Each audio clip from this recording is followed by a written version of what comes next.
L'un était né en 1943, je parle de Jean-Philippe Smet, l'autre est né en 1942. Donc pouvons-nous dire quasiment de la même classe. Ce soir, j'ai le plaisir et ô combien l'honneur de recevoir M. Loncris, alias Christian Blondiot. Bonsoir M. Loncris. Bonsoir monsieur. Je vous remercie beaucoup de nous accueillir chez vous ici. Oui. On est en toute intimité, pour parler non pas de ce qui pourrait fâcher aujourd'hui ou de ce qui pourrait faire écrire et nombre et moult journaux, mais pour parler de ces 30 ans d'amitié avec Johnny. Ben, c'est préférable. Voilà. Alors, sur ces 30 ans d'amitié, elle commence quand cette amitié avec Johnny? Il avait 16 ans, j'avais 17 ans. Et ça donne quoi, 1958, voilà. Alors, pour commencer ce petit récit de mémoire, ça commence au moment où je quitte l'école communale. Je vais à l'école communale. Et en face de cette école communale, rue Corbon, dans le 15e arrondissement à Paris, il y avait une base américaine. Il y avait encore les troupes d'occupation américaines. Et ces Américains avaient un café à eux, qui était un café parisien, mais qui était contre la base. Et les Américains avaient l'habitude d'aller dans ce café parce qu'ils avaient leur Coca-Cola, ils avaient leur jukebox et leur disque. Ce qui nous étonnait, nous, gamins de 14-15 ans, on était sidérés parce qu'en plus ils dansaient avec les serveuses. Et on avait déjà beaucoup d'admiration pour les Américains. Par les cow-boys, les westerns, déjà ces gens-là nous attiraient beaucoup. Et puis c'était les vainqueurs, c'était les libérateurs, et puis ils avaient des jeans, et puis ils avaient tout ce qu'on n'avait pas, le chocolat et les cigarettes, bon, on connaît la légende. Ils ont apporté de leur musique. Voilà. Et alors, j'étais à un moment donné avec un copain, lui, qui voulait s'acheter une culotte à clous, vous comprenez, à Lewis, ça coûtait $1, 5 francs.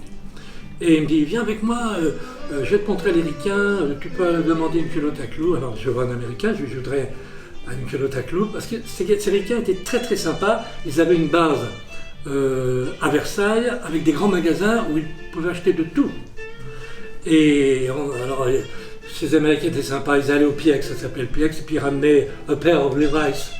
Et on a été les premiers gamins dans le 15e arrondissement à avoir des jeans. Et puis, il y avait cette musique trépidante, et qui me rappelait mes chanteurs noirs. Parce que pour moi, la musique trépidante ne venait que par les noirs. Et on avait à l'époque la musique noire, c'est-à-dire Sidney Bechet, Lionel Hampton, Duke Ellington, Ella Fitzgerald, voilà. Et on s'est dit, mais c'est la musique qu'on aime, c'est la musique qui bat dans le cœur. Et quand on a vu dans le café américain, le préposé qui change les disques quand ils sont trop rayés ou qu'ils sont passés de mode, on a vu un militaire arriver qui a ouvert le ventre du jukebox et remplacé tous les 45 tours, qui étaient soit usés ou donc seulement défraîchis, parce qu'il nous les donnait.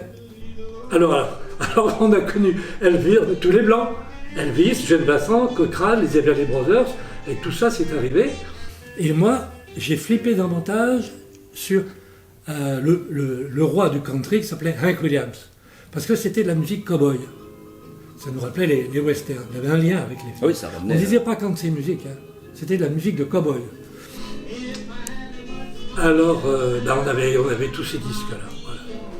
Et puis, je commençais à les apprendre par cœur. Je connaissais 3 mots d'anglais, 3 accords de guitare, pas plus. Et puis, j'étais fou d'un morceau d'Elvis Presley qui s'appelait All Shook Up. Et j'avais le simple, collecteur aujourd'hui. Et puis les distractions des jeunes de l'époque, c'était pas grand-chose, c'était, oui, je le répète, un western de quartier, un polar ou quoi. Qu'est-ce qu'il y avait? Il n'y avait pas les jeux japonais, il n'y avait pas toutes les distractions que les nouvelles générations ont eues. Il n'y avait pas grand-chose, il y avait la patinoire. On allait dans les patinoires faire des courses de patin à glace. Et il y a un disque jockey qui balançait de la musique pour faire la minute de vitesse. On avait droit à Compagnon de la chanson, Marino Marini, ouais. Dalida, bon, et puis ça changeait un peu du rock. Et moi je prends mon disque, et je demande au disque jockey, sois gentil, sois sympa, passe-moi ce disque américain, c'est du rock'n'roll. Et l'autre me dit, quoi, c'est quoi ton truc? Rock'n'roll, mais passe-le, tu vois, c'est rythmé, c'est super, pour faire la musique de... La minute de vitesse, on la faisait sur un classique, je crois que c'est sur le Boléro de Ravel. On faisait ça. Il m'a dit, mais non, je ne peux pas passer ton truc, je me fais engueuler par mon patron. Là. Bon, j'ai tellement emmerdé le pauvre disque jockey qu'il a fini par accepter de passer All Shook Up. Mais à grande échelle, avec des baffes comme ça dans tous les coins, c'était plus mon petit épave, hein, qui était minuscule comme ça. Et tout d'un coup, je tombe. Les premiers accords de Shook Up, quelle satisfaction, vous vous rendez compte? Et je tourne en rond en chantant le Shook Up, avec trois mots d'anglais.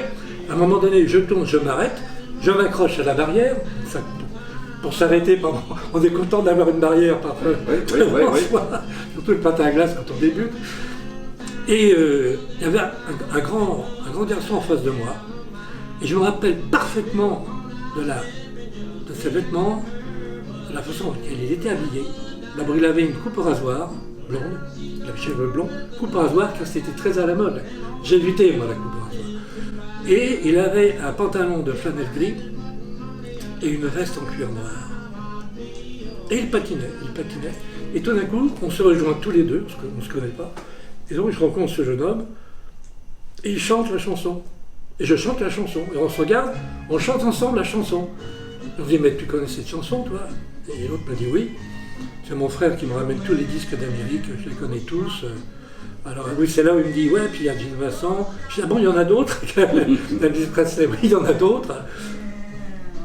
Et c'est après, alors donc après, en allant voir les Américains, où j'ai récupéré, connaissant les noms, j'ai récupéré tout ça après, voilà. Un petit changement historique à préciser.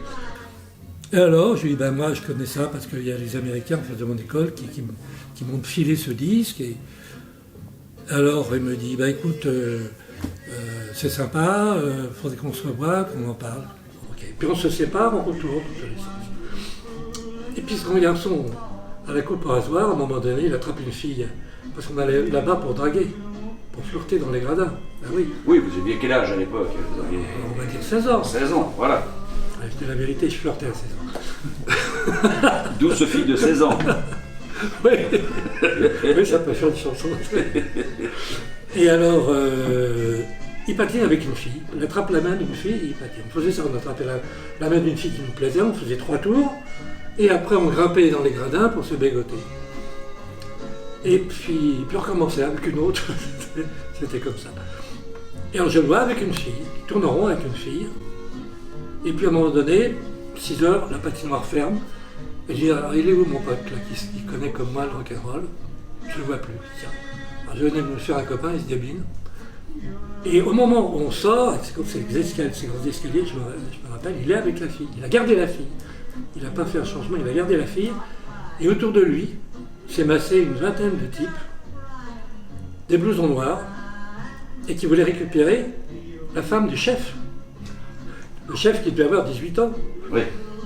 Et là, ça a cogné. Ils sont précipités sur mon copain. Et moi, c'était pas un blouson noir. Si à un moment donné, les blousons noirs, je ne veux pas en parler. On en parlera une autre fois parce qu'on se fait beaucoup d'idées. En fait, les blousons noirs, c'était des petits gars bien sympas qui se droguaient au Coca-Cola et c'est pas tout à fait. L'image qu'on a voulu leur en montrer. Avec des lames de rasoir cousues sous les cols des chemises et tout. Non.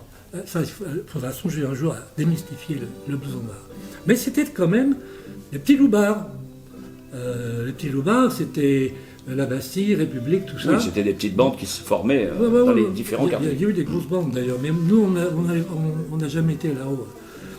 Et alors, puis les gars avaient enlevé les protège-lames en bois de leurs patins. Et moi, je vois ça, je dis, mais c'est mon pote. Il a gaulé une grossesse d'un mec. Bagarre. Je me suis mis avec lui. Et on a pris notre trempe. Et Lee Hallyday, le frère du garçon que j'avais rencontré, je dis Lee Hallyday parce que vous allez vite comprendre la suite, vous allez peut-être Monsieur Baudard compris le reste, qui n'était pas son frère mais son cousin par alliance, qui était américain et qui devait venir nous chercher dans une VV, la Volkswagen qui avait plus d'âge. Il nous a attrapés, il nous a foutu dans la bagnole comme ça, on pissait le sang partout. Et puis Lee nous emmène chez eux, et avec mon copain dont je connaissais toujours pas le nom. petit appartement, il y avait des jeunes dames qui s'appellent Madame Marc, qui était une femme extraordinaire, qui élevait tout son monde, il y avait Lee et sa femme, tout petit appartement. Et moi j'étais étalé sur un divan, l'autre sur un lit ou un canapé. Et cette dame qui s'appelait Madame Marc, qui était donc Hélène Marc, dont maintenant elle est très connue parce que tellement de livres qui sont sortis sur l'histoire de Johnny, on parle toujours de Madame Marc avec beaucoup de respect et d'admiration, parce que c'était une femme exceptionnelle. Et alors elle nous soignait, elle écrasait des cachets d'aspirine, de l'Aspro, elle mettait de l'eau et elle pouvait tremper des cotons, et je me mettais du coton, alors on sent un peu partout, et surtout mon copain avait une grande estafilade ici sur la main, et on s'est retrouvés comme ça tous les deux à se regarder avec du coton partout. Et moi je lui dis mais comment tu t'appelles en fait? Il me dit je m'appelle Jean-Philippe, mais tu peux m'appeler Johnny. Oh là, oh là. Je dis ben moi je m'appelle Christian, mais tu peux m'appeler Chris. Et alors là, il s'est passé une chose extraordinaire, je le lis dans mon bouquin. Parce que je ne lis pas souvent mon bouquin, je n'aime pas lire mon bouquin, ni écouter mes disques d'ailleurs.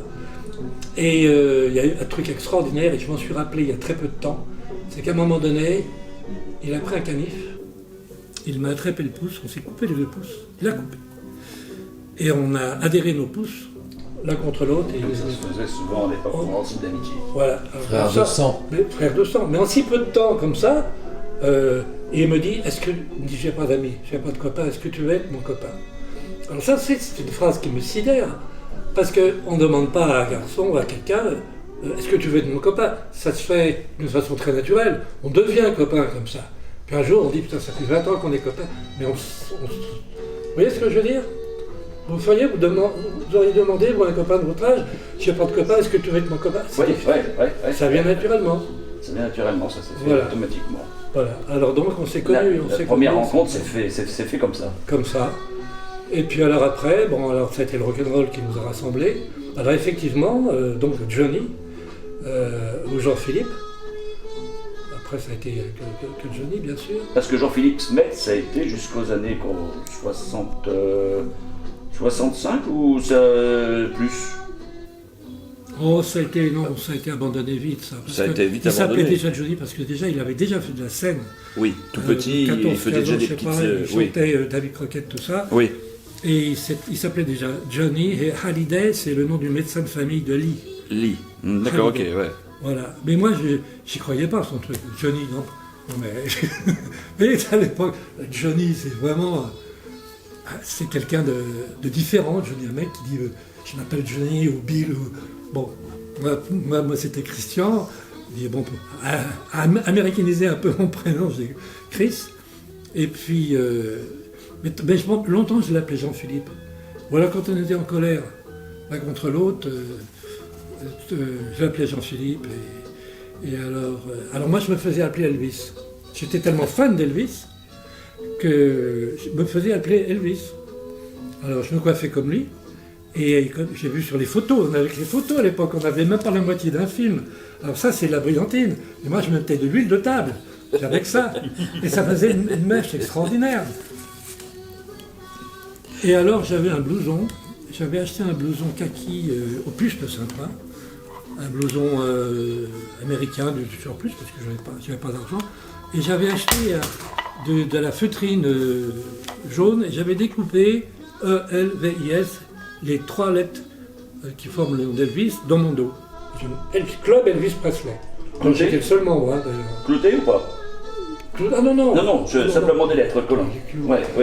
Non, avec de la colle pour tissu. Oui, d'accord. Il y avait marqué Club Elvis Presley. Et je dis, j'étais le seul adhérent du club. Le seul et unique. Et un jour, il y a la lettre... la lettre L qui se décolle. Et Johnny me dit, tu peux plus t'envoler, il te manque une aile ou un truc comme ça. Il m'avait balancé un jeune mot. Alors on se voyait, moi je travaillais, j'étais étalagiste à l'époque, on se voyait très souvent, 2-3 fois par semaine même. Et chez lui ou chez moi, on écoutait tous les disques qu'on n'avait pas, et on apprenait, il m'apprenait les accords, parce que lui était déjà branché guitare. Ah oui, alors il m'a appris, déjà de la guitare, il m'a appris des trucs. Et puis après, alors donc les jeunes, si vous voulez, à l'époque, n'avaient pas d'endroit pour se rassembler. Il y avait après sont arrivés, oui, chez les Américains, non seulement il y avait du jukebox, mais les flippers. Première fois qu'on voyait les flippers, comme le jukebox. Alors, on cherchait des salles d'arrière café où il y avait les gars se mouillaient à prendre un flipper, ils ne savaient pas ce que ça allait donner. Bon, ça a très bien marché, les flippers, on le sait aujourd'hui. Alors nous, on faisait tous les cafés où il y avait 2-3 jeunes pour discuter du rock. Et puis alors, on a entendu parler d'une boîte qui était sur les boulevards où les jeunes se retrouvaient pour danser entre eux. Et moi, je travaillais étalagiste sur les boulevards, là-bas, Strasbourg-Saint-Denis, à Richelieu-Drouot. Et dans mes heures de table, je traînais, j'essayais de trouver où il y avait une boîte. Et puis, à un moment donné, je vois au fond d'une cour, il y avait une boîte qui s'appelait l'Astor. C'était le club Polanka, figurez-vous. Club Polanka. Oui. Et alors, il y avait 2 affiches à l'entrée. Il y avait François de Gelt, qui était une grande vedette à l'époque, et un garçon, un Français qui s'appelait en plus Jean-Philippe. Ah oui, comme quoi, oui. Ouais. Alors, et je dis à Johnny, alors je lui téléphone, il y avait le téléphone au café d'en bas, parce qu'il n'avait pas encore le téléphone, c'était à la belle époque, et j'appelle, je lui dis, écoute, j'ai trouvé une boîte où il n'y a que des jeunes qui dansent, alors la boîte, c'est le Club Polanka, j'aime pas Polanka, je lui dis, moi non plus, mais c'est pas du rock Polanka. On aimait bien quand même Polanka. C'était quand même, Diana, toutes ces chansons, c'était quand même formidable. Oui, surtout pour aujourd'hui. Rétrospectivement, c'est extraordinaire. Oui. Le son de comment... puis il y avait Webb, enfin tout ça. Bon, mais on reste dans le rock pour l'instant. Alors je dis, écoute, figure-toi qu'il y a un chanteur qui s'appelle, comme toi, il s'appelle Jean-Philippe. Je lui dis, viens, on va y aller un vendredi soir, samedi soir. Alors, je ne sais pas pourquoi, mais... il est venu avec sa guitare, avec le coffret, et on arrive, et il y avait plein de jeunes. C'était peut-être un samedi soir ou un vendredi soir, peut-être un samedi soir, plein de jeunes qui bougeaient, qui dansaient. On n'a pas vu François de Gelt, ni le chanteur Jean-Philippe, parce qu'il passait peut-être en semaine. Et on était sidérés de voir qu'on n'était plus seuls, qu'il y avait d'autres gens qui aimaient le rock, tout ça. Et alors, j'ai dit à Johnny, mais tu veux chanter, tu vas chanter, il faut que tu chantes. Tout ce que tu m'as montré, rock, tout ça, il faut que tu le fasses maintenant. Il dit, oh non, t'es fou, j'ose pas. Je lui dis, tu le fais. Et moi, je monte. Il y avait le directeur sur la petite scène, il n'y avait personne d'autre que lui, sur une table, il devait compter 6 sous. Et puis je lui dis, monsieur, j'ai un copain qui chante du rock'n'roll, est-ce qu'il peut chanter? Oui, il me dit, mais oui, bien sûr. Et alors, comment il s'appelle? Alors, je dis, il s'appelle Jean-Philippe. Jean-Philippe, on en a déjà. Je dis, non, il s'appelle Johnny. Et alors, Johnny arrive, avec sa timidité, il a toujours été très timide. Roulant quand même un peu les épaules parce qu'il est né dedans, et comme ça. Et puis, il ouvre le coffret, et puis il chante Tutti Frutti. Et puis, il remet sa guitare, tous les gens ont hurlé, on applaudissait, tous les gamins. Il remet la guitare dans le coffret, clac, clac, et il repart. Et je lui dis, t'es fou, tu peux chanter une deuxième chanson. Ah, j'étais mort de trouille, je suis mort de trouille, mais est-ce que j'ai pas été ridicule? Je lui dis, t'es fou, t'es super, mais les jeunes n'attendent que ça, un chanteur de rock français, ils n'attendent que ça. Et puis après, il fallait débattre si on devait chanter du rock en français et en anglais. J'ai dit, mais non, le rock c'est américain, tu es français, mais tu chantes en américain, en anglais. Et là, on a eu vraiment des discussions très très sévères. Bon, finalement, le rock se fait aussi bien en français. Moi, je veux bien. Hein. Et puis donc, on me dit, ah mais il ne faut pas aller à l'Astor. Non, il y a une boîte bien meilleure qui passe, qui ont tous les disques de Bill Haley, ils ont tous les disques de d'Atel. Je dis, ah bon? Ah ouais, c'est pas loin, c'est à 50 mètres, au coin d'une rue. Il y a un grand café des années 30, ou même avant, 1900, qui s'appelle le Café d'Angleterre. Et là-dedans, il y a un jukebox, et il passe du Bill Haley. Le Bill Haley, ça m'intéresse. Alors comme moi, j'étais étalagiste sur les boulevards, qu'à côté, on passe la rue Drouot, il y a la salle des ventes Drouot. J'ai mis 40 ans à traverser la rue. Et j'y suis encore. Et alors, je me balade, en éclaireur, je me balade sur les boulevards, et tout d'un coup, j'entends les premières mesures de Rock Around the Clock.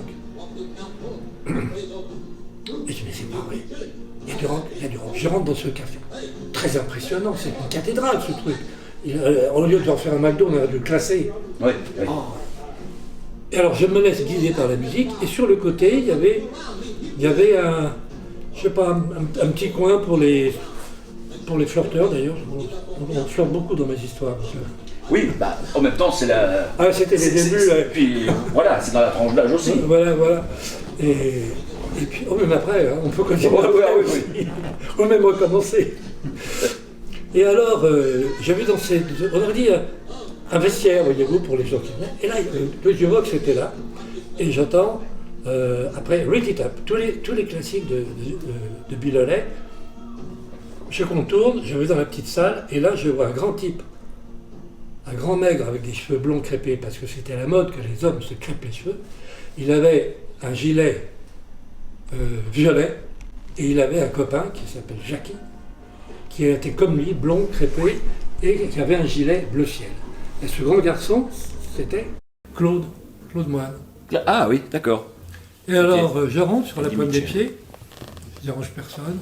Non, il alimentait le jukebox avec des pièces de 20 centimes, et puis il allait 1, 2, 3, tout passait. Et moi, je chantais par-dessus. Il me dit, ah, tu connais ça, ouais. Rebelote, avec un deuxième. La redécouverte, mais avec un deuxième. Et de taille, j'avais déjà trouvé à moi tout seul les deux plus grands. Si j'avais été impresario avec 20 ans de plus... Ah bah voilà, oui. Avec... Oui, Eddie Mitchell, ils n'étaient pas encore dans les chaussettes noires, là, à ce moment-là. Non, pas du tout. Non, c'était encore au tout début. Ils chantaient sur les disques comme on faisait. Mais on entend toujours les mêmes histoires. Alors voilà, l'intérêt ici, à bord de Radio Web Passion, c'est qu'on a un homme qui s'est tenu silencieux pendant... combien de temps que vous êtes maintenant dans le silence? Oh, ça fait 40 ans que j'ai quitté le milieu du show business, on va pas dire. Bon, j'ai quitté le milieu du show business il y a 40 ans parce que je dois le reconnaître, ce que je faisais n'était pas très, très bon, voyez-vous. Mes disques n'étaient pas très bons et puis il faut dire aussi que j'y croyais pas vraiment. J'étais quand même un peu glandouilleur. Et Johnny, je crois, a tout fait pour que je réussisse. Il m'a présenté à sa maison de disques Philips. Et j'étais dans les tournées avec lui. Il a fait beaucoup pour moi, Johnny. Et on serait éternellement reconnaissant. Mais les histoires dont vous parlez, tout le monde les connaît, mais ne connaît pas, oui, comme vous dites, la vérité ou les petits détails qui sont amusants. Alors justement, voilà, qui remettent les pendules à l'heure aussi. En off, on parlait tout à l'heure de la Trinité. Alors oui, tout le monde, moi je le vois parce qu'en ce moment il y a profusion de bouquins, de mémoires biographiques, autobiographiques, soi-disant autobiographiques sur Johnny. Et à chaque fois on me ressort, je vois ressortir la célèbre bande de la Trinité. Alors, il faut dire qu'à l'époque, les bandes, c'est vrai, il y avait des bandes de gamins, il y avait des bandes de blousons noirs, bon, qui étaient quand même des petits loupards, mais ça c'était dans le centre Paris, République, Bastille, des bandes, ils étaient 20-30 parfois. D'où, de l'autre côté, que ce soit de mon côté à moi, du côté de Vaugirard, la bande, on était 3-4 copains, on se voyait de temps en temps. Maintenant, la bande de la Trinité, on l'a redouté une fois parce que Johnny avait piqué une fille à un gars de là-haut, ils sont venus la récupérer, ils ne l'ont pas récupérée d'ailleurs. Bon, c'est la seule fois on a vu une bande du Sactos, on disait le Sacré-Cœur, on disait du Sactos, qui sont venus jusqu'à la Trinité pour récupérer une fille. Comme à l'âge de Pierre, d'ailleurs. C'est ce que je... Voilà, et alors, puis c'est tout. Maintenant, la bande de la Trinité, alors Trinité. Alors moi, quand j'ai connu Johnny, il avait deux copains qui étaient des garçons charmants, mais qui n'étaient pas des rockers. Pourtant, il y en a un qui avait un blouson de cuir marron, pas noir, et l'autre, je crois, l'autre qui avait 16 ans, travaillait dans une banque, je crois, déjà, et était habillé comme son père. Et je crois qu'on l'appelait Monsieur Pilou, mais il avait un surnom qui était Yule, parce qu'il avait le crâne rasé comme Yule Brunner. Alors on l'appelait Yule.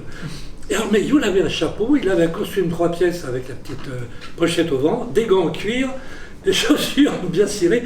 C'était son père en réduction. Mais ils étaient très sympas. Alors on s'asseyait sur le banc, Johnny avait sa guitare, tout ça, ou pas.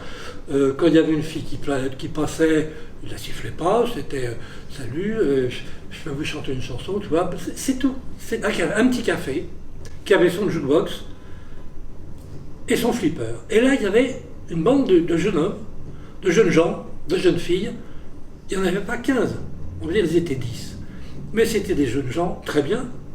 Comme au golf, vous verrez que la clientèle de ce café dont j'en parlais tout à l'heure, ou le golf, vous verrez sur les photos, les garçons sont costumes, cravate, les filles sont habillées en Chanel, c'est pas des petits voyous, c'est pas des bandes de blousons noirs. Je reviens dans cette boîte qui s'appelait le Calypso. Et moi j'allais dans cette boîte parce que j'avais un copain du golf, qui s'appelait Michel, qui m'avait emmené faire du cheval à Auvers-sur-Oise sur son scotter. Et voilà, 2 chapeaux de cow-boy qui traversaient Paris, direction Auvers-sur-Oise, dans un ranch pour faire jouer au cow-boy, avec des vrais chevaux.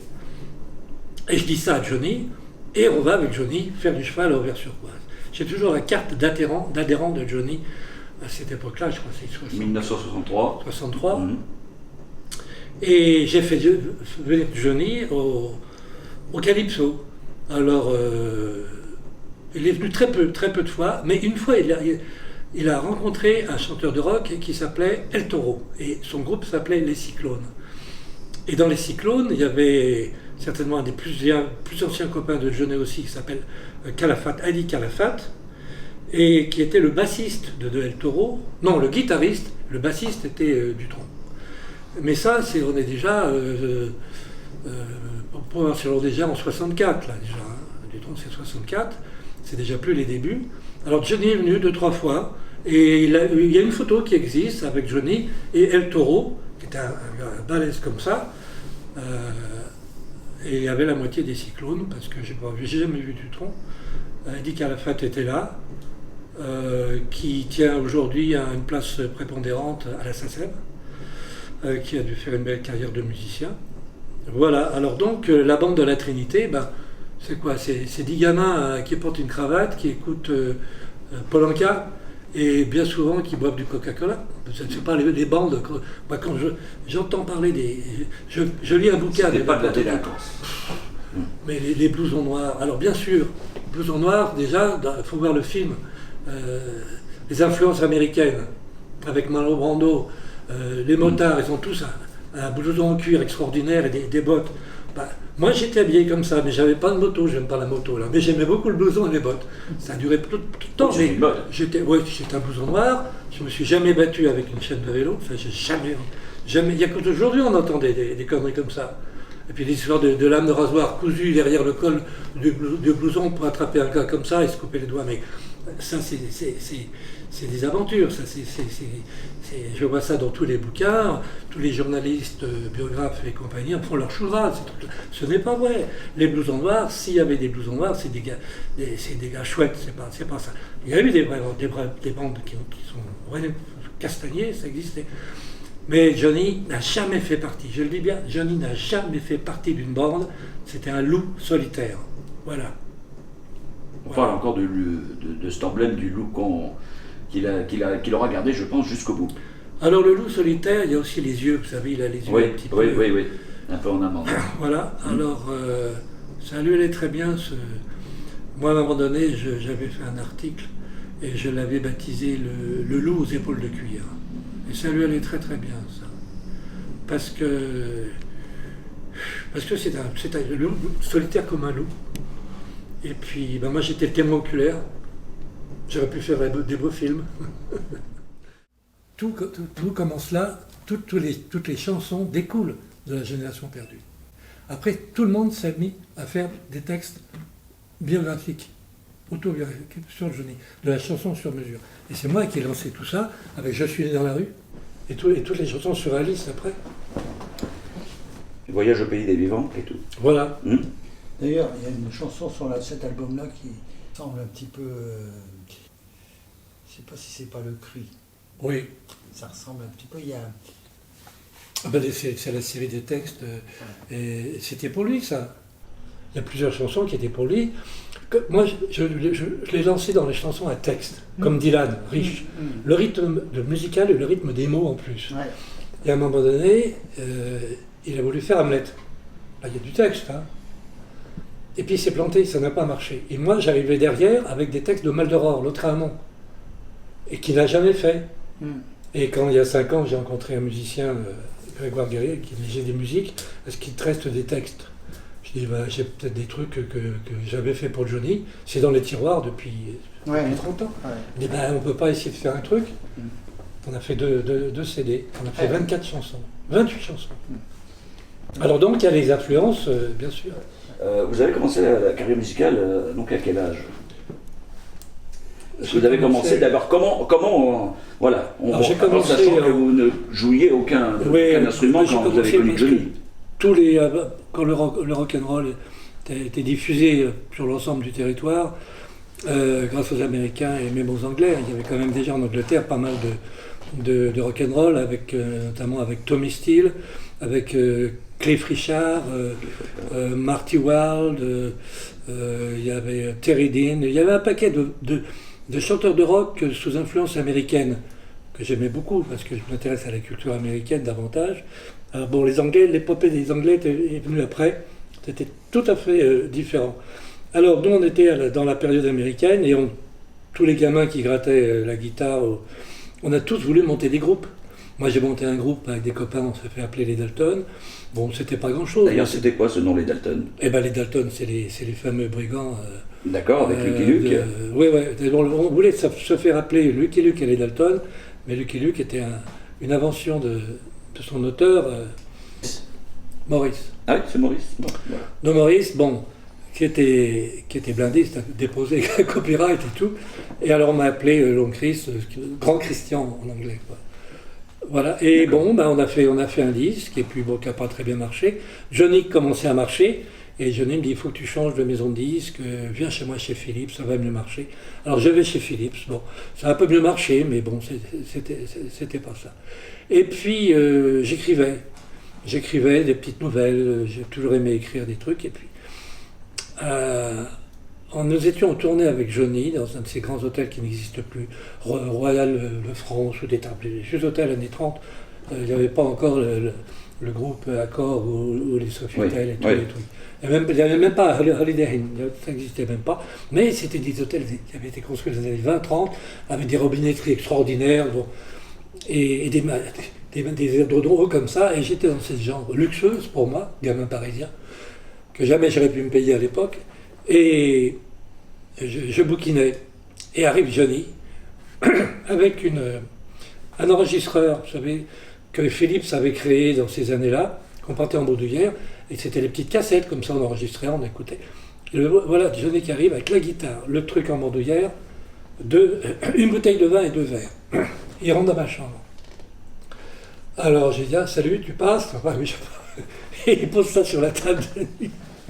Et il me dit, écoute ça, il prend la guitare et il fait nanana, nanana, nanana, nanana. Je dis oui. Et alors, il me dit, bah, écoute, ça c'est moi qui ai écrit la musique et tu vas faire les paroles dessus. Je dis, bah, t'es fou. Moi, j'écris pas, je sais pas écrire des paroles. Il y a des. Il me dit, mais je vais t'expliquer, il faut un nombre de pieds, il faut des rimes, c'est ça, c'est pas, tu vas trouver des idées, mais ce que je veux, c'est que tu écrives quelque chose sur nous, les jeunes, sur le duel constant qu'on a avec les parents, avec le père, et ça, c'était l'influence de James Dean, à l'Est d'Éden, déjà, et la fureur de vivre. Et là, donc, et il voulait me faire la fureur de vivre en chanson, pratiquement. Ça, j'avais bien compris. Je l'ai bien compris, j'ai répondu à son message, et j'ai fait La génération perdue, à ton père qui ne veut pas, qui ne peut pas comprendre, voilà. Et ça a plu à tout le monde, parce que c'était générationnel, c'était notre génération, c'était nous, je chantais l'histoire des jeunes de nous, nos histoires à nous.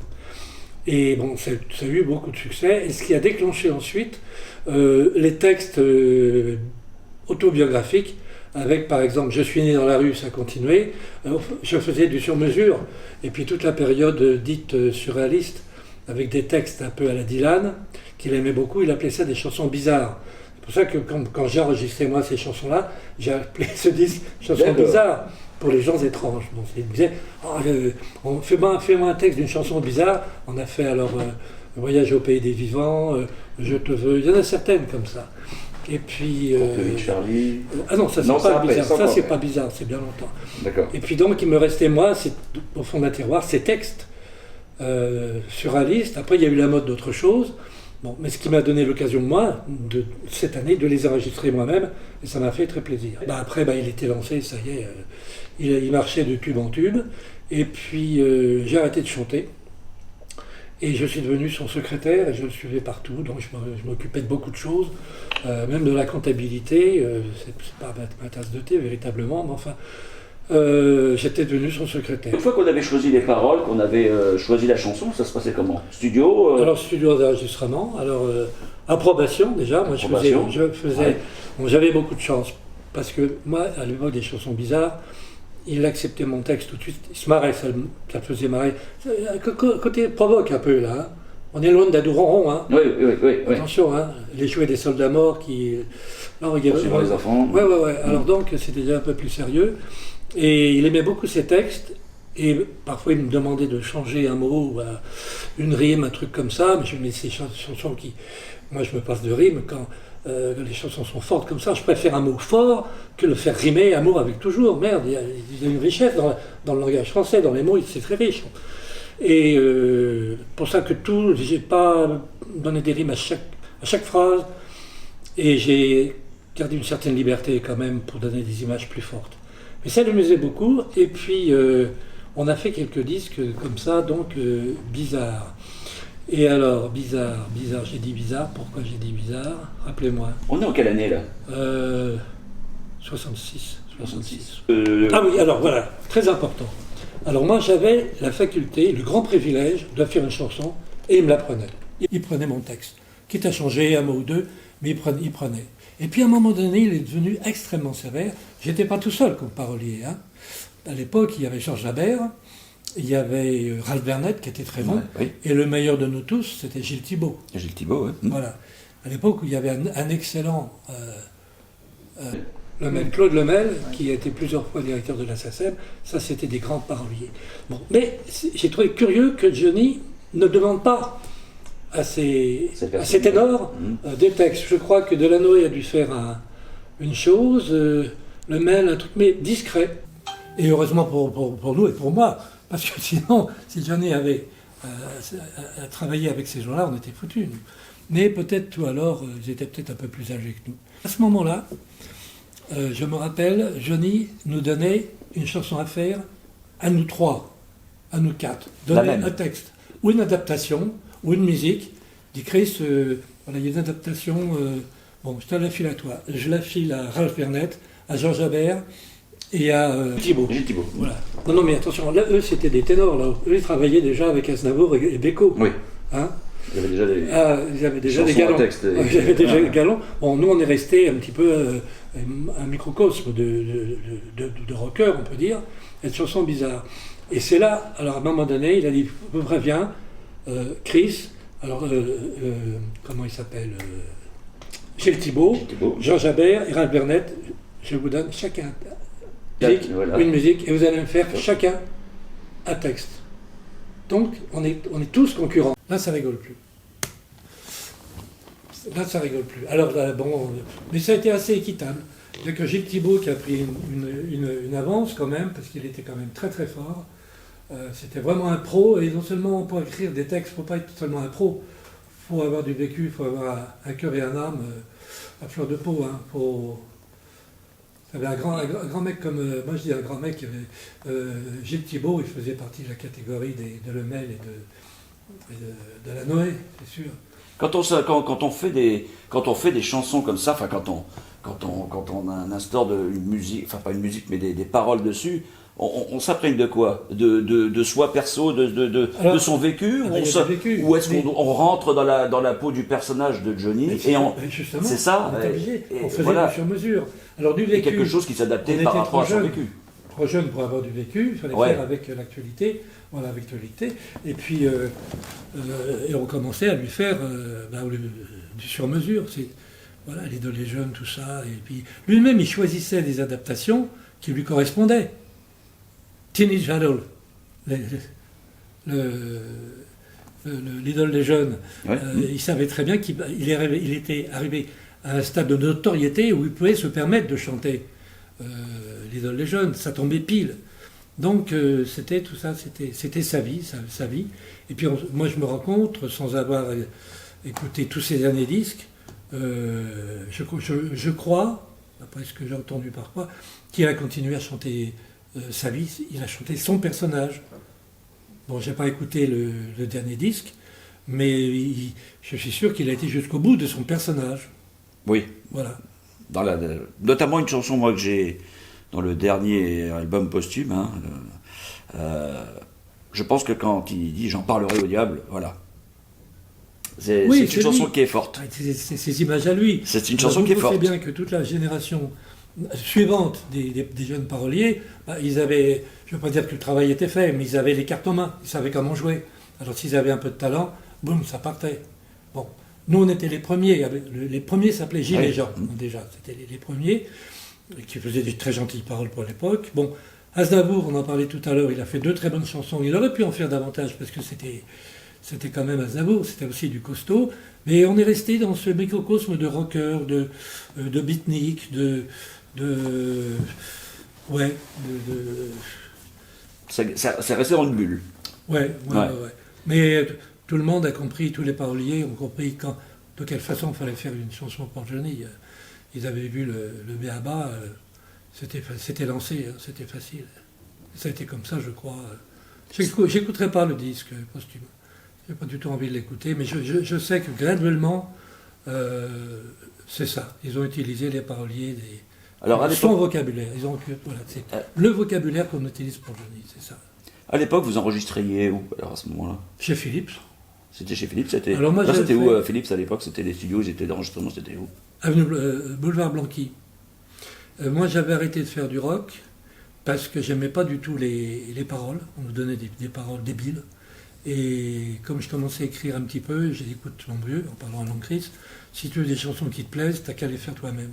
Alors j'ai commencé à gratouiller un peu. J'ai fait dans Chanson bizarre numéro 1 en 1966. Bon, ça c'est le disque qui a bien marché. Le 11e disque, ça a bien marché. C'est là où il y a le chat? Oui, c'est là où il y a le chat. J'adore. Et puis, ça c'était 66. Puis j'ai arrêté. Je suis devenu antiquaire pendant très longtemps.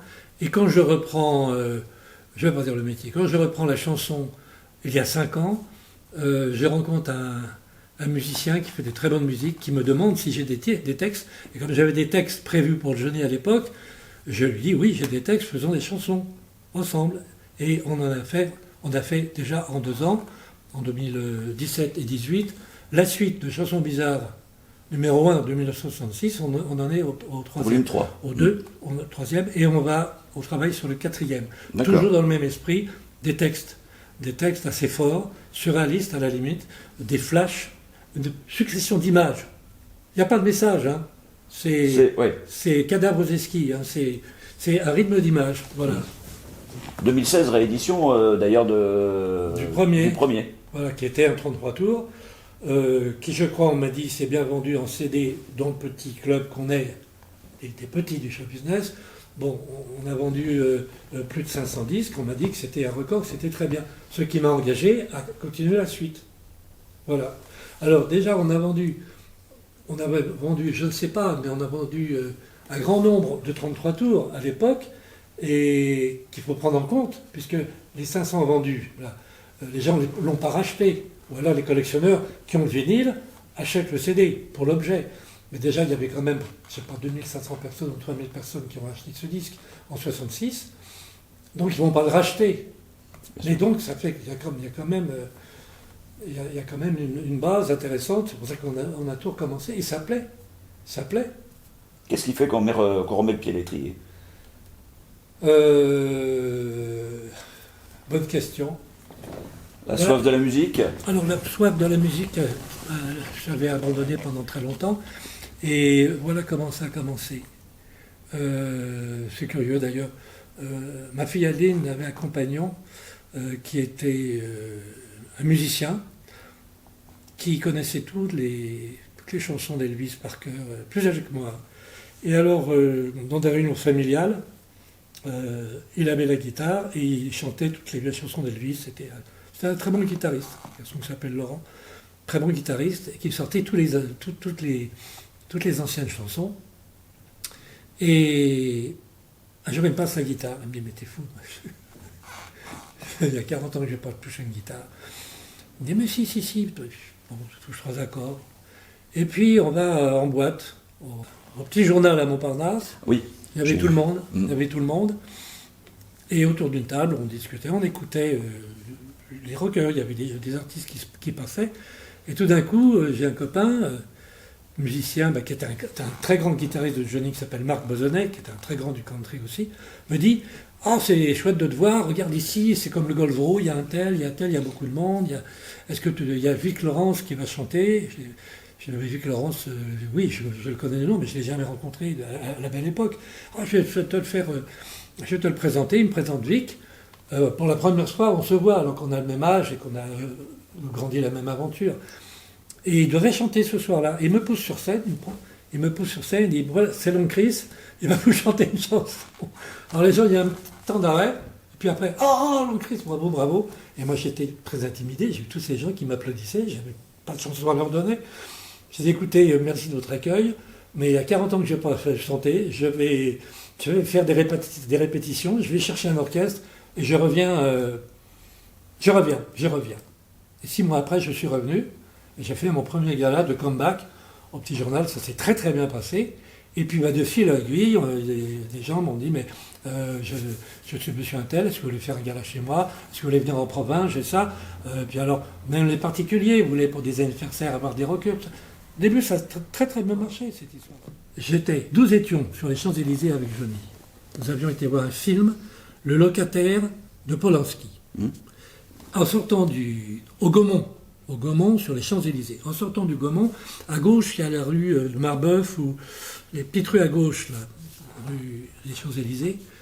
Et Johnny me dit, il faut que j'appelle Jacques Revaux, son éditeur, un de ses éditeurs, parce qu'il a une chanson pour moi, on va passer, c'est à côté.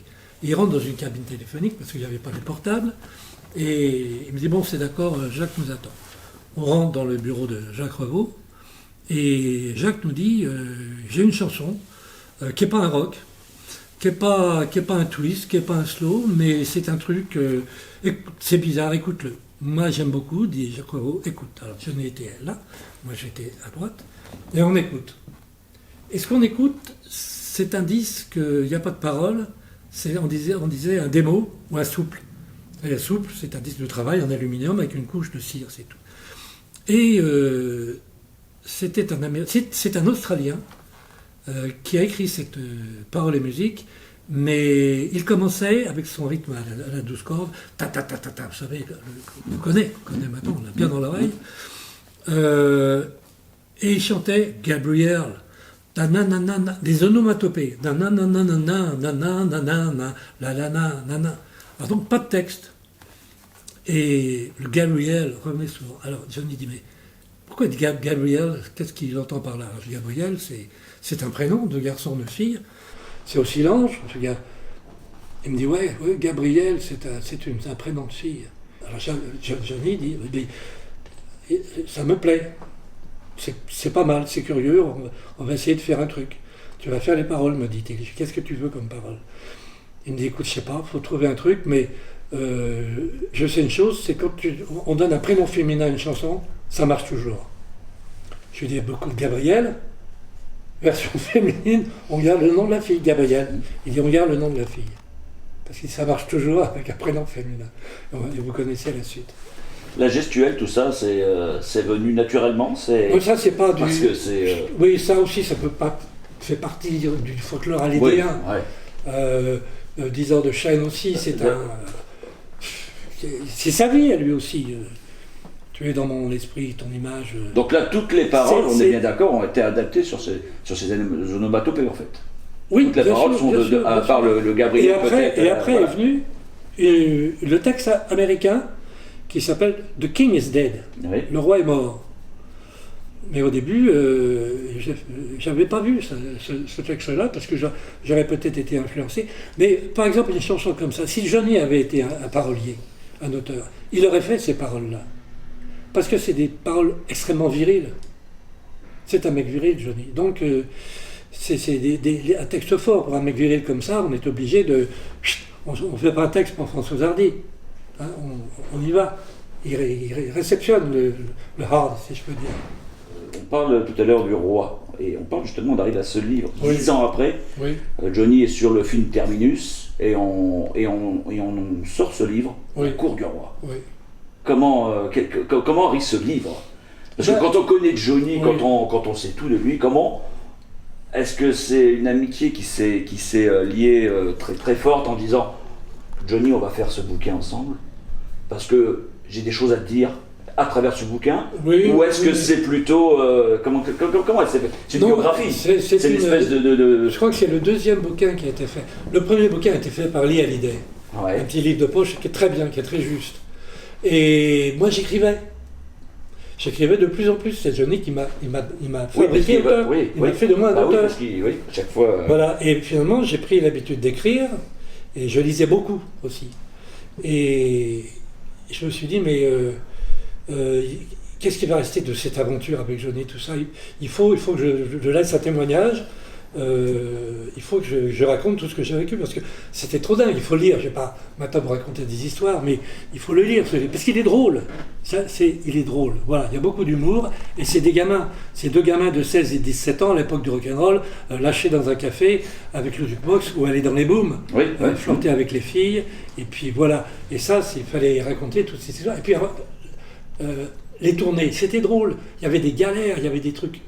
Alors, Très drôle, il faut lire ce bouquin. qu'est-ce qu'on peut retrouver comme galère? Tiens, puis non. Oh, les galères, Quel style de tournée, les par galères. exemple? Alors, le truc typique, c'est par exemple le Grand Hôtel de Bruxelles, bien sûr à Bruxelles, où il y avait 3 ou 4 tournées qui s'étaient rencontrées dans cet hôtel. Il y avait un garçon qui s'appelait Noël Deschamps, il y avait peut-être Jean-Jacques Debout, les musiciens, il y avait Longcris, il y avait encore peut-être Vinstel, je ne sais pas. Tout ça, c'est dans mon bouquin. Alors, tout le monde arrive là-dedans, commence à picoler. Tout le monde est pété à 1h du matin. Et alors, il y en a, je crois que c'est Jean-Jacques Debout, qui ouvre une porte. Et il y a des wagonnets pour mettre le linge sale. Et il pousse dans cet immense hôtel, dans les immenses travées, il pousse les wagonnets. Et il y a 3-4 musicaux, tous les musiciens sont mélangés, qui grimpent dans le wagonnet. Et l'autre, il pousse ça. Et ça tombe dans les escaliers, et le bordel. Alors, on s'est fait virer par les flics belges. Bon, il y en a raconté. Bon, mais c'est des trucs comme ça. Ou alors des trucs très marrants. Il y a de tout, hein. Il y a beaucoup de sentiments, il y a de l'amour, il y a des déceptions, il y a tout. Ou Johnny, quand il arrivait dans des hôtels et qu'on lui disait on ne sert plus d'alcool à cette heure-là. Oh, ça peut. Surtout en Qu'on Belgique. passait de l'autre côté, il disait bougez pas, je m'occupe de tout. Et passer de l'autre côté. Oui, oui. Et, C'est au probable. dépit de l'homme Ouais, qui était là de nuit, Mais il y avait toujours servait quelqu'un- tout le monde, mais par contre était toujours très réglo. Non, il payait toujours. Payait toujours tout. Et puis les nombreux secrétaires dont j'ai fait partie, ou même l'attaché de presse qui s'appelait Gilles Paquet, Ah oui. il a bien arrondi les angles aussi, il était toujours là, on a toujours payé la casse. Il y a des choses très tristes aussi sur lui. Vous avez connu les naissances de Laura et de David. Alors, Vous avez participé. alors David, oui, j'ai vu David de très près. On a même des photos de lui étant bébé très jeune. Et bien sûr, personne n'avait le droit de faire des photos et de donner les photos Oui, à quelques presse. aux journaux. Donc nous avons, je dis moi, ma femme et moi, gardé pieusement ces photos de petits garçons qui jouaient avec nos filles. C'était un diablotin, David. Il fait très sérieux maintenant, mais c'était très très marrant avec les petites filles. On a passé des vacances ensemble, donc on a gardé ces photos. Quant à la petite Laura, quand elle est née, Johnny habitait avec Nathalie Baye dans un de ces parcs dans le 16e, je sais pas, la maman, c'est un truc comme ça. Enfin, c'était un parc privé. Et alors, j'avais apporté un petit cadeau pour la petite fille, pour la naissance. Alors j'ai sonné à la porte, alors je tombe sur une gouvernante qui me dit « Monsieur, c'est pourquoi ?» Je dis « Écoutez, voilà, je suis copain de Johnny, je viens donner un petit cadeau. » Et alors j'entends une voix derrière, dans le fond, qui fait « Qui c'est ?» Alors la femme me dit « Vous êtes, comment vous appelez ?» Je dis « Longcris. » Alors la femme dit « Longcris, on n'est pas là !» Bon, alors j'ai laissé le cadeau et je suis reparti. Et alors Johnny voulait, comme parrain à sa fille, que je sois, moi, Longcris, le parrain. Et Nathalie Baye n'a pas voulu parce que j'étais pas assez connu. Ah, Alors voilà, alors après il s'est séparé de Nathalie Baye et il est venu vivre chez moi parce qu'il ne voulait pas aller à l'hôtel, il en avait marre de l'hôtel. J'avais à l'époque un appartement assez spacieux, il avait sa chambre, il avait ses clés et il vivait avec nous. C'est pas facile de vivre avec Johnny Hallyday, mais on l'a fait parce que je me devais de lui rendre ce service au moins. au nom de l'amitié. Au nom de l'amitié, après tout ce qu'il avait fait pour moi. Et puis ça s'est arrêté là, parce que quand il a posé les yeux sur ma fille, j'ai dit ça y est, là ça va être c'est le bordel, c'est terrible. C'est la fin des haricots, c'est les belles années qui sont finies. Connaissant les deux personnages, j'ai dit c'est fini là.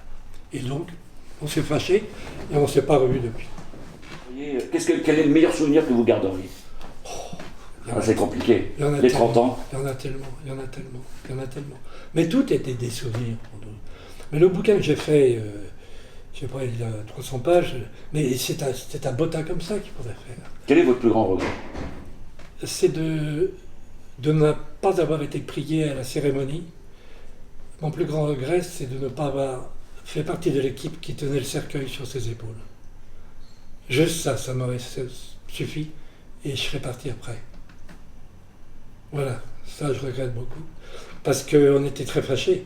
Mais vous savez, quand il arrive des drames comme celui qui est arrivé, les grandes fâcheries parfois s'effacent. Et ça a été loupé. Bon, c'est comme ça. Est-ce qu'on retrouvera un jour, l'on Chris, des pépites?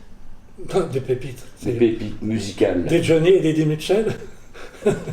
Des petites pépites, des petites choses qui ressortiront derrière dans des tiroirs. Pas forcément, alors je sais, parce qu'on en discutait tout à l'heure, et on disait, je veux pas que tout ce que je vais faire aujourd'hui, on prenne ça comme du commerce, c'est pas ça, c'est vraiment quand on écoute les fans, moi que je les écoute au cœur de Johnny, ils sont à la recherche de ça, parce que... D'anecdotes, ils cherchent... Pas d'anecdote, simplement au niveau musical. Oui. Des choses qui pourraient ressortir des tiroirs, qui ne sont pas forcément des choses qu'on a déjà entendues. Oui, bon. Vraiment là, des choses tard, qui pourraient être... Il n'est plus là, c'est trop tard. Oui. Non, mais des choses qui ont été faites, par exemple, dans les 30 ans. Est-ce que dans les 30 ans, comme Elvis.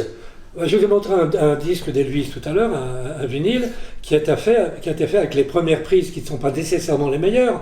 On a gardé peut-être la 6e ou 10e prise. Oui. Donc c'est du déchet, mais qu'on a commercialisé bien après sa mort.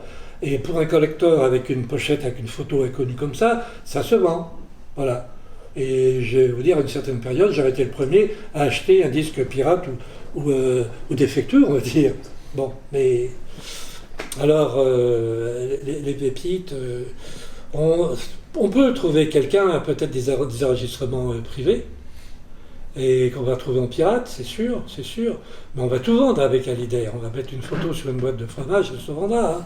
C'est comme, je vous ai dit, c'est comme à Lisieux, toutes les petites Saintes Vierges ou les sœurs Zinzin, donc vous avez ça en plastique fluorescent, là, de toutes les tailles. Vous allez voir, c'est un commerce très florissant maintenant. Vous avez gardé, vous, des enregistrements entre vous, perso, drôles, oui. Qui ne se mettent pas sur les étals, mais qui s'écoutent quand même. Ah ben, qui s'écoutent... Et qui sont ici... qui redonnent le sourire. Ah ben, parce que c'est des textes... j'ai doublé Gabriel, et puis Il neige sur Nashville. Gabriel, c'était le nom du preneur de son qui s'appelait Guillotel. C'était facile. Guillotel, tu fais l'âne pour avoir du son, nanana, alors tout le monde s'est marré. Et Johnny a continué. Et Il neige sur Poultec. On entend, alors Johnny chante Il merde sur Poultec. Et c'est sa voix, et tout le monde rigole. On entend dans la cabine de son, tout le monde. Bon, ça, on peut faire de l'argent avec ça, c'est sûr, il y a les fans qui vont l'acheter. Bon, chez moi, ça ne sort pas. Oui, bien ça sûr. ne sortira jamais. Jamais personne. Jamais d'argent. C'est dans un pour ça. écran. Sinon, je le brûle. On ne fera pas d'argent avec ça, je ne veux pas. Ou alors je les donne à une société caritative qui en profite. Alors il y a des petits trucs qui traînent comme ça chez moi, mais il y en a un peu chez tout le monde. Regardez, pour un preneur de son, c'est trop tentant quand on a fait une séance pour Johnny, de s'enregistrer pour soi, sans but lucratif, hein, en tant que souvenir, sans se garder deux, trois versions des titres. Il y en a qui l'ont fait, c'est sûr. On ne peut pas leur en vouloir, c'est tentant, mais c'est pas intéressé. C'est à la limite d'un gadget, d'un souvenir. Moi, je crois. Alors, il y a les photos de Johnny, maintenant ça sort de partout. Pas de chez moi en tout cas, ou très peu. J'ai gardé toute la correspondance et des cartes postales, une centaine de cartes postales et pas mal de courriers qu'il écrivait très rarement. Il n'écrivait pas. Voilà. Il en recevait beaucoup, mais il n'en écrivait pas. Ouais. Non. Bah, il se s'extériorisait autrement, il faisait ses déclarations autrement. Il clamait sur scène. Je suis seul. Il y avait des parts de vérité dans certains de ces textes, beaucoup. Complètement. Ouais. C'était des appels. Bah, oui, parce qu'il jouait tellement comédien qu'il en devenait bon chanteur. Il le jouait son truc. Il a tellement voulu être James Dean, il a tellement voulu être Elvis Presley, qu'il arrive à être par moments pour nous Français au-dessus de tout ça. Il arrive à être une idole parce que il est tellement. Nous tous gamins à la belle époque, moi on m'appelait Elvis, je faisais le petit rectus. Et puis Johnny, à un moment donné, c'était le James Dean avec, ici, non pas un scarabée autour de son cou, mais une petite momie, comme James Dean. Et regardez les positions, on a vu La Fleur de Vivre 20 fois. Et il me disait, regarde, la main dans la poche, regarde qui fait. Il suivait il y a 15 ans, Johnny. Il voyait le truc, il enregistrait. Parce que notre personnalité, à nous tous, elle provient de chez tous les autres. On est un ramassis de tous les autres, vous comprenez ? Jusqu'au moment où on est soi. Et Johnny, il est devenu lui. À un moment donné, il est devenu lui. Sans dépendre d'Elvis, ni de James Dean, ni des autres. Il est devenu un naturel, un vrai Johnny. Et c'est pas nécessairement à l'époque rock'n'roll, c'est surtout dans l'époque française de Que je t'aime, tout ça, où ce sont des chansons un peu que Sardou aurait pu éventuellement chanter. Là, c'est devenu un grand chanteur. Il n'était plus un rocker, il est devenu un grand chanteur. Quel est votre regard sur les... justement, on parle d'autres artistes et beaucoup de duos qui ont été faits, plus ou moins réussis. Et ça, je n'engage que ma parole. Ouais. Quel est votre regard, vous, là-dessus ? Sur quoi ? Sur les duos que Johnny a pu faire. Quels qu'ils soient. Je ne connais pas des duos avec Sylvie. Ah, des duos avec Sylvie, il y a des duos des chanteurs. Bon, les duos avec Eddie, il en a fait. Ah oui, j'ai jamais fait attention à ça, non. Ah oui. Non. On a chanté une chanson en duo que j'ai l'original, une chanson country d'ailleurs. J'ai même en photo la pochette, on est tous les deux avec chapeau de cow-boy, le foulard. Elle est parue dans Salut les copains, cette photo. Et on a fait un duo. C'est à l'époque du service militaire en Allemagne. Offenbourg. C'est une adaptation déjà d'un chanteur américain qui s'appelle Bobby Helms, qui est un chanteur de country et qui se baladait en Allemagne avec les troupes d'occupation qui appartenaient au théâtre aux armées. Où Marilyn est partie en Corée, tout ça. Il y avait quelques chanteurs country ou de rock qui venaient divertir les GI. Et Bob Helms est venu et il a créé pour cet événement une chanson qui s'appelait Fraulein, bien sûr, l'histoire d'une jeune fille, du GI qui tombe amoureux de la fille, mais que le GI, son temps passé, il est obligé de revenir en Arkansas ou dans son bled, et puis il y a des larmes et tout bon. Et alors, c'est pas moi qui ai fait les paroles, c'est un copain que j'aimais beaucoup, qui était aussi un castor, c'est-à-dire avec Carlos, la bande de farceurs, on a fait les 400 coups. Hubert Vaillaf, qui était numéro 1, un des grands animateurs d'Europe numéro 1, mais qu'est-ce qu'il était drôle. Il est un charmant garçon que j'ai jamais vu. Qu'est-ce qui nous a fait marrer, ce garçon. Et alors, je sais pas, c'est lui qui a fait les paroles. Et avec Johnny, on a fait la même chose, c'est-à-dire que on a fait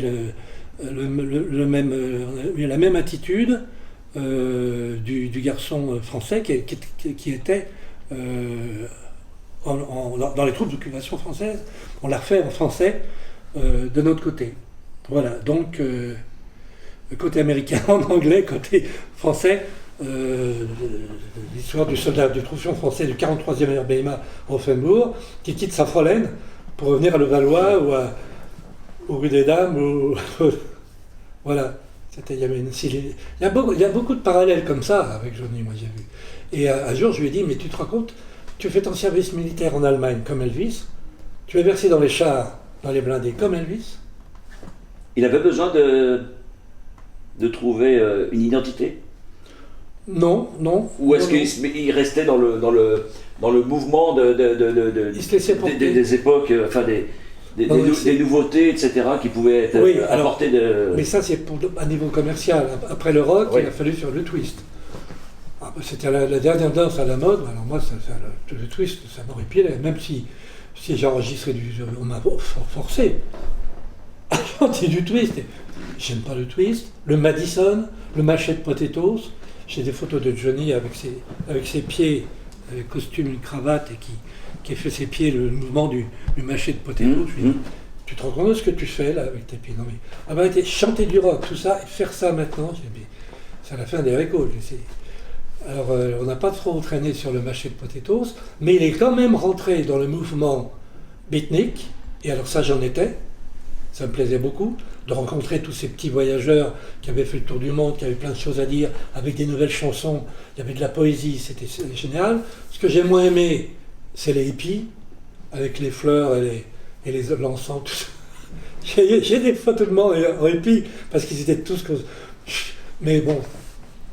Mais on est revenu après aux chansons bizarres et au bon rock quand même, jusqu'à Rock à Memphis, où je dis c'est le meilleur 33 tours. Puis alors après, bon, les chansons, c'est des médiums, c'est des chansons avec un accompagnement moderne, de guitare électrique, ou parfois grand orchestre. Et c'est là où je dis, c'est devenu un grand chanteur. Ce n'était plus le rocker, mais un grand chanteur, avec une drôle de voix extraordinaire, voilà. Moi, c'est les dernières images que j'ai eues de lui. Et je vous dis, je n'écouterai pas ce disque posthume, je ne le veux pas. Ça ne m'intéresse pas. Et même ceux d'avant, je ne les écoutais pas non plus. Donc j'écoutais jusqu'à 86, où on pouvait avoir un dialogue, où on faisait une chanson ensemble.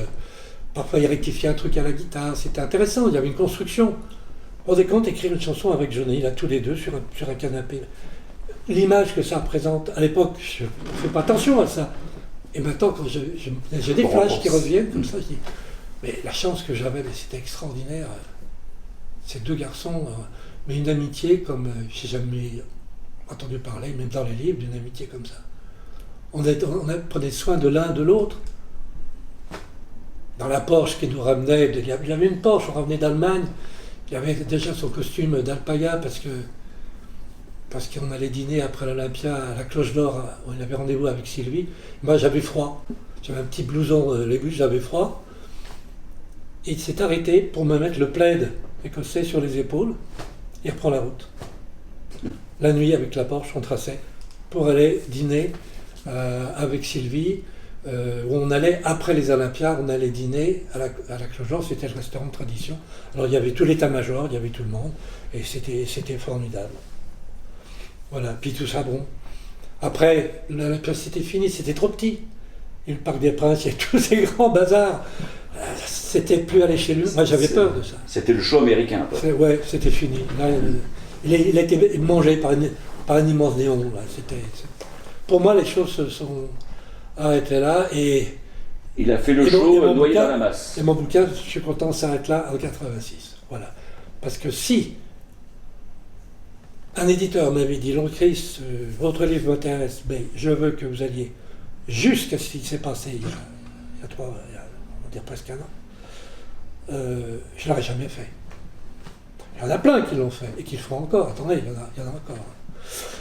Un jour, il faudrait qu'il y ait un type qui relise tout ce qui a été fait du début et qui fasse le vrai bouquin, qui ferait 2 volumes comme ça, 2 motins, avec la vérité, en disant, moi, je sais que les journalistes se copient les uns sur les autres et ils racontent des histoires. Mais à leur décharge, Johnny en a raconté beaucoup aussi des histoires. A commencer disant je suis américain. Il racontait beaucoup d'histoires, des trucs qui ne nous sont jamais arrivés. Dans un derniers ouvrages qui a été fait par Madame Steers, la journaliste, l'histoire du disque apporté au Shook Up, c'était mon disque. Il prend cette histoire pour lui. Il me la pique. Il s'est identifié dans l'histoire. C'était plus long que c'était je, première personne. Il s'inventait du rêve. Ouais. Mais c'est dans mon bouquin de 1986. Alors il s'invente. Je ne sais pas pourquoi il a réagi comme ça. Je ne sais pas. Voilà, je ne me rappelle plus. Il a transvasé, il s'est accaparé l'histoire. Non, c'est pas méchant. Mais bon, moi, ça peut sourire. Mais il a fait ça dès le début. Hein. Il nous a estomaqué. Avec des mensonges monstrueux. Mais il y a des moments où on a cru que c'était. On l'a pris pour du bon. Johnny Hallyday, le mythe, le dieu, ne peut pas mentir. Et puis après, avec Lee, je me rappelle, on s'était barré. On a eu une relâche, 2-3 jours de relâche. J'étais parti avec Lee Hallyday dans ma voiture à l'époque. Et puis on allait voir, on faisait les antiquaires ensemble, on aimait bien. Et puis on parlait de Johnny, bien sûr, on a parlé de Johnny sans arrêt. Et puis c'est lui qui a commencé à me dire, mais tu sais, il me raconte des trucs. Il me dit, mais le dis pas aux autres, Chris, mais je te jure, Chris, que Johnny est en train de raconter des histoires que tout le monde va croire. Alors moi je dis, c'est pas vrai, je ne peux pas mentir. Donc Chris, auteur, comment on dit, adaptateur de jeux. Oui. Mais que pour Johnny? Oui. Principalement? Principalement, bon, j'ai fait des chansons pour des copains. Il y avait Herbert Léonard qui avait une voix extraordinaire, qui l'a toujours d'ailleurs. Annie Marquand aussi, qui est une des Gams, qui travaillait aussi avec l'épouse de Lee Hallyday, je crois. Annie Marquand, c'était une Gams aussi. Hervé Villard, Ronnie Bird, mais très peu, hein, très peu. J'y tenais pas tellement, mais bon, ils me le demandaient, bon, c'était des copains pour faire plaisir. Ça coûte rien de téléphoner un truc, et puis vous avez la loterie, tout d'un coup, bang. Oui. Le chapeau de cowboy en dessous, ça tombe. Pourquoi pas, c'est aussi la loterie. Hein. Vous savez, la chanson de Françoise Hardy, Tous les garçons et les filles de mon âge, c'était en face B, hein. On n'a pas voulu en faire un tube. Hein. C'était pas destiné à faire un tube. Hein. C'est devenu un tube par la force des choses. Donc c'est la loterie. On ne sait pas pourquoi ça a marché, et on ne sait pas non plus pourquoi ça ne marche pas. Quoi qu'on est plus sévère à l'écoute. Hein. J'avais un truc qui n'a pas marché. Moi, je fais l'analyse. Hein. Ça, à plus jamais recommencer ou faire ça. Attention. Voilà. À propos de loterie, est-ce que ce CD, hein, donc Chanson Bizarre, volume 3, oui. Démarre? Alors, ici, on est... si on fait 500, on sera content, mais on arrive dans les 350, et ça veut dire qu'on est rentré dans notre argent, et qu'on peut faire le tome 4. Mais, petit comité, hein, on est un peu plus de 500. Alors, je ne sais pas si on va arriver à avoir les 500 acheteurs, mais enfin, c'est bien parti, parce que j'ai mis cette affaire entre les mains de Pat Kebra, que vous connaissez, qui est un attaché de presse, et qui est j'ai eu beaucoup de plaisir à lui laisser ce travail, parce que je vois les retombées. C'est un garçon qui aime ce qu'il fait, qui est très nouveau, je crois, qui est doué déjà d'un certain professionnalisme. Quand je vois le rabattage qu'il fait autour de Long Chris, sur Internet et sur toutes les radios, il y a une interview qui est passée, je crois, 22 000 fois, ou un truc comme ça. Bon, je suis content, voilà, je suis content. Lui, il faut qu'il grandisse un petit peu, hein. Et puis, on a les 350, 60, et puis, on travaille sur le tome 4 avec des textes encore plus forts. On va essayer de faire plus fort. Sur quoi? C'est quel style? Alors, il n'y a pas de style. On ne peut pas dire que ce soit du rock, du blues ou du country. Il n'y a pas d'étiquette. Je me jette des fleurs, c'est comme Bob Dylan. Dylan, c'est pas du rock, c'est pas du blues, c'est pas du country, c'est du Dylan. Voilà. Alors, Long Chris, c'est du Long Chris. Mais, comme il y a des accompagnements guitare électrique, on peut trouver du rock si on veut. On peut trouver du country parce qu'il y a aussi plein d'instruments. Il y a du style guitare, donc country. Là, il y a de la flûte. C'est balade moyenâgeuse. Il y a du médiéval. Il y a du rock assez hard. Et surtout, les textes, les paroles, c'est du surréalisme. Je dis, c'est des chansons que Johnny appelait bizarres. Et qui ne sont pas démodées du tout, parce que j'ai vu que ça, avec le courrier que je reçois, que ça plaît. Que mes textes de l'époque 66, ou les restants, ceux que j'ai fait cette année, plaisent beaucoup. Alors, ça me donne envie de continuer.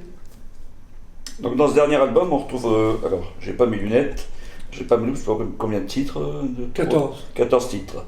Et j'ai vu dedans 2 titres, dont un, Tu n'es pas elle, et l'autre, comme si c'était une réponse, Elle n'est pas toi. Mais c'est ça le jeu de mots. C'est très particulier. Je suis content que vous ayez vu ça, parce que les gens ne font pas attention. Il y a peu de personnes qui ont fait attention à ça, mais c'est voulu. J'ai pas eu le temps. C'est un jeu de mots dans 2 titres, qui vient de l'un à l'autre. C'est le même truc finalement, inversé. Donc ça, on peut le retrouver sur toutes les plateformes. Alors, il faut les commander. Il faut commander à Fnac, il faut commander... ils l'ont pas en rayon, ils l'ont pas dans il faut commander, mais le mieux, ça serait de demander carrément à la compagnie qui édite ce disque, qui est Milano Records. Vous pouvez noter Milano Records Long Chris, et vous avez toutes les indications pour vous fournir autant d'exemplaires qu'il vous faudra. Ça me fera des sous, comme ça je peux en refaire un autre. Voilà. Que je vous achèterai à nouveau, etc. etc. Oui, comme beaucoup de chansons, ça n'a ni queue ni tête, et c'est ce que je veux. Le cri, je me suis inspiré d'un tableau allemand, d'un peintre allemand, qui s'appelle Le Cri. On voit une tête énorme qui crie. C'est un peintre qui est tellement connu que je ne me rappelle plus. Bon, inspiré par un peintre allemand, Le Cri, on voit une plage, et puis il y a une grosse tête avec une grosse bouche ouverte, c'est Le Cri 2. Je pourrais vous le dire si on a le temps. Bon, je me suis inspiré de ce tableau, et puis je me dis, mais il crie. Il y a des gens qui passent derrière des gens qui passent derrière lui, il y a une plage assez paisible, et je dis, pourquoi elle crie? De plaisir, de folie, ou on l'attaque, qu'est-ce qui se passe? Et alors, j'ai fait un texte, et on ne sait pas. Donc, dans le surréalisme, une grande arme du surréalisme, c'est le point d'interrogation, c'est le doute. Mais ce cri vient d'où? Alors vous verrez par les paroles, ce n'est pas un cri de détresse ni d'allégresse, c'est un cri, la lune en devient argentée, elle bleuit les joues des orphelins, je crois pas, ou des enfants apeurés, les anciens se cachent, des serpents tombent le long comme des lassos, se déroulent comme des lassos et glissent dans les marigots. Dans une tour effondrée, le hibou écoute, je sais pas quoi, l'air offusqué, alors que la chouette est... Je sais pas, je me rappelle plus des paroles. Oui, le hibou est offusqué, le hibou, vous savez, c'est offusqué, alors que la chouette, elle, est inquiète pour les rimes, tout ça. Mais je ne fais pas toujours rimer, comme je te dis. Mais il est très représentatif. On m'a même dit qu'il était angoissant. Une de mes filles m'a dit ton truc m'angoisse. Et j'ai dit bon, c'est très bien, c'est gagné. Comme ça, ça passe pas inaperçu. Et puis, à un moment donné, cet été, il y avait des problèmes en Espagne. Et alors, il y avait le cri qui était au-dessus de nos têtes qui revenait pour des raisons, avec des pléiades de corbeaux, des trucs. Et alors, à la fin, je dis le cri s'éloigne de nos campagnes et se dirige chez nos amis en Espagne pour la rime. Parce que les Espagnols, il y avait des problèmes politiques et tout. Alors le cri, ça peut être tout ce qu'on veut. Ou c'est un cri d'allégresse, ou de plaisir, ou d'angoisse. Là, c'est plus dans le cri d'angoisse. Représenté comme c'est plus dans le côté, côté obscur. Il y a un autre titre aussi qui me plaît bien, c'est En cavale, et là on se retrouve pratiquement dans une série policière, dans un thriller là-bas aux États-Unis, avec quelqu'un qui s'est échappé d'une prison. Alors, pas aux États-Unis, parce que j'essaye de franciser, de désaméricaniser mes titres. Ça commence, c'est l'histoire d'un déserteur, et je commence non pas sur un highway, mais sur une route nationale, une RM. Et ensuite, les Américains n'apparaissent pas, Alors, si vous voulez une comparaison américaine, on va dire Johnny Cash, mais c'est une chanson qui aurait pu être chantée par Renaud et Goffray. Oui. Voilà. Je me suis mis là-dedans, c'est du vrai folk song français. Voilà. Mais je ne le sens pas américain, parce que j'ai fait exprès, je suis sur la Highway 61, je veux plus de ça. En France, on a un vocabulaire extraordinaire, il faut en profiter. Cela dit, je suis encore capable de chanter du country en anglais avec beaucoup de plaisir. Mais là, je suis dans une période où la France est arrivée à la chanson française. Il y a des titres qu'on peut classer chanson française. Il y a des titres, des chansons d'amour. On m'a dit, c'est de la chanson française. Donc, il y a de tout, pour tout le monde. Un concert de prévu, donc, Chris? Une Alors, tournée? Si on peut, donc tournée, je ne sais pas, mais si on peut... Petite salle, au moins, si on ne peut pas faire des grandes salles. Moi, là, c'est pas la formation rock classique du lead guitare, du bassiste et du batteur. J'ai fait tous ces dernières années avec un violon quand je faisais du country. Mais là, je vous ai dit, il y a de la flûte, il y a de la trompette bouchée, qu'est-ce qu'il y a d'autre? Il y a des tas d'instruments. Bon, on va être 14, hein, c'est ça. Oui, ça devient un petit, il y a de orchestre, l'ordre. Oui, un petit on va orchestre être 12. philharmonique, presque. On va être 12 sur la scène, il faut déjà un minimum d'espace. Et on va jouer avec ces instruments anciens, de la vielle ou de la viole, on va essayer la prochaine fois sur du rock avec la guitare électrique, hein, comme base, comme support. On va mettre de la musique, des instruments du Moyen-Âge, ou de la flûte à tous les coups, et les cellistes aussi. On a du violon, on a les cellistes, ouais, tellement américanisés. Et Les contrebasses? Non, pas contrebasse, oui, contrebasse aussi. Violoncelle. Les violoncelles. Bon, ça donne des tonalités que les autres n'ont pas osé. Mais avec les textes que j'ai, ça colle bien. Ça colle bien. Donc le petit Montparnasse, c'est trop petit. Ça serait bien, mais on est un peu tassé. Ouais. Sur scène. Ouais. Je ne parle pas des fans et des gens qui viendront ou qui ne viendront pas. Je ne vais pas anticiper à ce point. Mais on a besoin de place. Et c'est un gros travail. C'est pas tutti frutti, hein. C'est pas d'être grand. Ces chansons-là, il y a beaucoup de travail. En français, c'est plus difficile pour moi de chanter en français qu'en anglais, finalement. Pourtant, c'est mes chansons, je suis dedans encore. Hein. Alors, on va essayer de faire l'apothéose, un barreau d'honneur, avec 30 titres qui seraient pris dans les 3 chansons bizarres. 1, 2, 3 et peut-être 4. Mais c'est un travail considérable. Là, on prend de l'élan. Là, pour l'instant. Vous n'êtes pas loin des aéroports, vous pouvez y aller là, pour l'élan. Donc, pour finir cette interview, j'aurais aimé que, si vous aviez eu un seul mot pour Johnny, quel aurait été ce mot? À bientôt.